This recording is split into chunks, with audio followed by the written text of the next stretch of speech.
मी आज आपल्या अनुमतीने नियम 48 अन्वये वैयक्तिक स्पष्टीकरणाच्या संदर्भात आपल्या सभागृहात सर्वांसमोर उभी आहे। एका वृत्तपत्राने एक बातमी छापली। गेले अनेक दिवस अनेक वृत्तपत्र अनेक वाहिन्या वेगवेगळ्या बातम्या वेगवेगळ्या संदर्भात देतात। या बातमीचा संदर्भ घेऊन सन्माननीय सदस्यांनी वटवाटीवारांनी माझा उल्लेख केला आणि म्हणून मी आज इथे स्पष्टीकरणासाठी उभे आहे। माझा नामोल्लेख करण्याच्या आधी त्यांनी मला नियम 35 अन्वये नोटीस देणे क्रमप्राप्त होतं, जे त्यांनी केलं नाही। अध्यक्ष महोदय, माझ्यावर त्या वृत्तपत्राच्या बातमीच्या संदर्भातून आरोप आहे की अतिशय आश्चर्यकारक असा आरोप आहे की मुंबई महानगरपालिकेच्या रस्त्याच्या घोटाळ्यात पंकजा मुंडेंचा संबंध। हा आरोप ऐकून मला पहिले हसावं का रडावं हा प्रश्न पडला। या आरोपाचं स्पष्टीकरण मी प्रथम देते अध्यक्ष महोदय। खरं तर या आरोपात काही तथ्य नाही। बिनबुडाचे आरोप गेले अनेक 1.5 वर्ष सतत काही ना काही निमित्ताने मी त्या आरोपांचा सामना करत आहे। पण आज हा आरोप माझ्या मंत्रीच्या अधिकाराच्या कक्षा ओलांडून कुठेतरी माझ्या परिवाराकडे हे आरोप व्हायला लागले आणि त्याच्यामुळे मला वाटतं याचा थोडा गांभीर्याने इथे उल्लेख करण्याची आवश्यकता। सुप्रा पब्लिसिटी प्रायव्हेट लिमिटेड हे माझे पती चारुदत्त पालवे उर्फ अमित, कारण हाही ऑब्जेक्शनाचा मुद्दा होता की त्यांची 2 नावं कशामुळे आहे। मला कळत नाही हा ऑब्जेक्शनाचा मुद्दा असू शकतो कसा। त्यांची कंपनी आहे, याच्यातनं ते ऍडव्हर्टायझिंगची ती कंपनी ऍडव्हर्टायझिंगचं काम करतात। गेले 13-14 वर्ष या कामामध्ये ते आहेत। 2011 मध्ये RSP कंपनीने सुप्रा कंपनीला आम्हाला अप्रोच केलं आणि त्यांनी सांगितलं की आम्ही काही फुटओव्हर ब्रिजेस मुंबईमध्ये बनवणार आहोत। आम्ही ऍडव्हर्टायझिंग मध्ये एक्सपर्ट नाही, पण आम्हाला ऍडव्हर्टायझिंगच्या त्याच्या संदर्भामधले जे राईट्स आहेत किंवा आमची ऍडव्हर्टायझिंग तुम्ही करावी अशा प्रकारचं त्यांनी आम्हाला कॉन्टॅक्ट केला, अप्रोच केला आणि तेव्हा RSP आणि सुप्रा पब्लिसिटीच्या मध्ये एक करार झाला।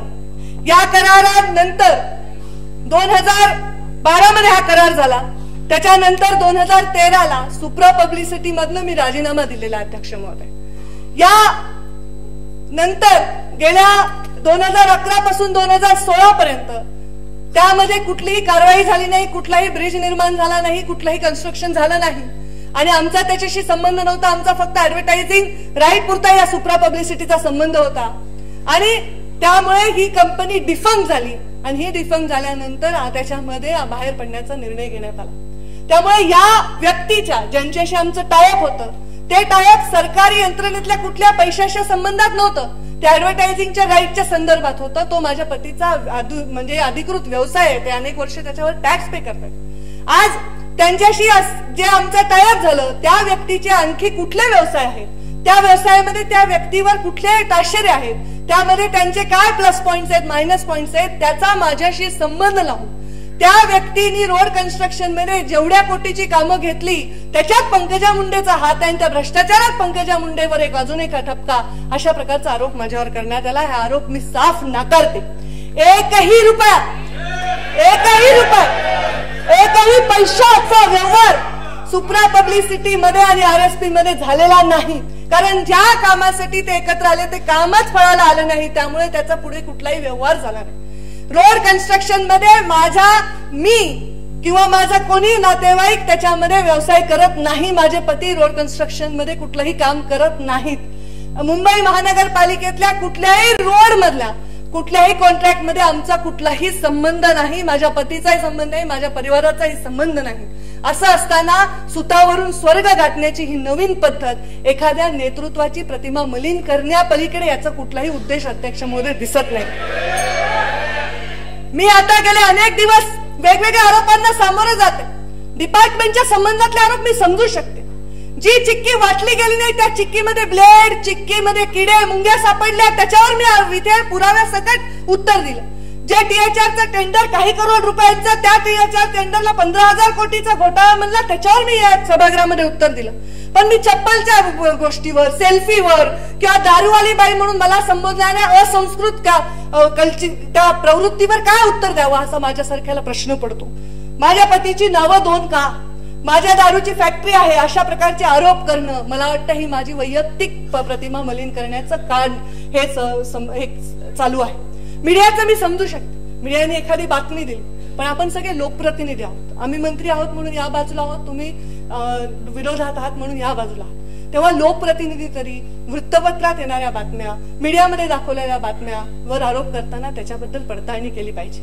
एखाद्या व्यक्तीशी माझं टायअप असेल, माझ्या पतीचं असेल, कंपनीचं असेल, त्यात तो कसा गैरव्यवहार असू शकतो. मी आज मंत्री आहे, मी सार्वजनिक जीवनात काम करत आहे म्हणून माझ्या घरातल्या लोकांनी काहीच काम करायचं नाही असं म्हणणं आहे का आपलं? माझ्या पतीचा 14 वर्षाचा व्यवसाय मी काल मंत्री झाल्यावर त्यांनी तो ठप्प करायचा असं आपलं म्हणणं आहे का? म्हणजे आता ह्या कक्षा कुठेतरी आता प्रायव्हेट एखाद्याला त्रास देण्याच्याकडे मी वळल्यात असं आज ठामपणे सांगते. मी 5 वर्ष अध्यक्ष महोदय या बाकांवरही बसले.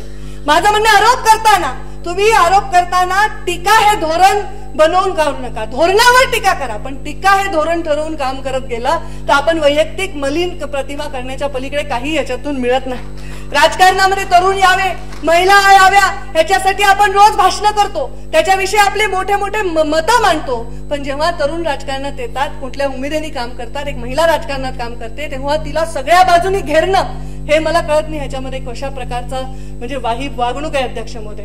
या म्हणजे गेल्या 1.5 वर्षामध्ये विविध प्रकारच्या आरोपांना अतिशय खंबीरपणे मी सामोरं जात असताना आज कुठेतरी मला ही खंत व्यक्त करावी वाटते. तरुण ज्या उमेदीने राजकारणात पदार्पण करतो त्याचा ती उमेद संपवली तर येणाऱ्या काळात तरुण धजावणार नाहीत राजकारणात येण्यासाठी. त्याची प्रतिमा मलिन करून अशा प्रकारच्या या प्रथा आपण पाडल्या नाही पाहिजे.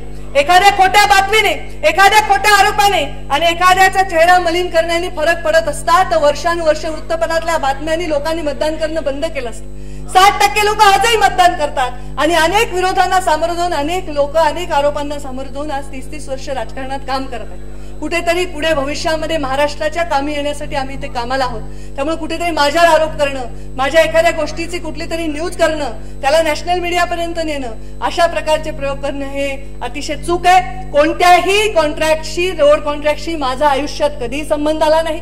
मी आयुष्यात मुंबई महापौरांना किंवा मुंबईच्या कोणत्या अधिकाऱ्यांना जीवनात फोन केला नाही. रोड कन्स्ट्रक्शन मधनं काय, पण ज्याच्यावर करार झाला होता RSP आणि सुप्रा पब्लिसिटी त्याच्यातूनही एकही रुपयाचं ट्रान्झॅक्शन झालं नाही.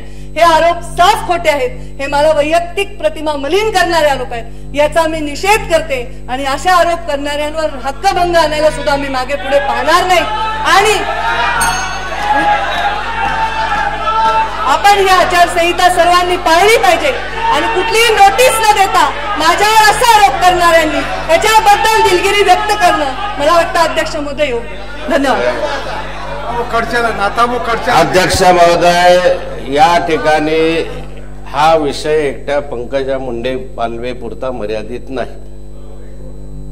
अध्यक्ष महोदय, या सभागृहामध्ये जाता दोन्ही बाजूच्या सदस्यांकडून विचार करण्याची आवश्यकता आहे.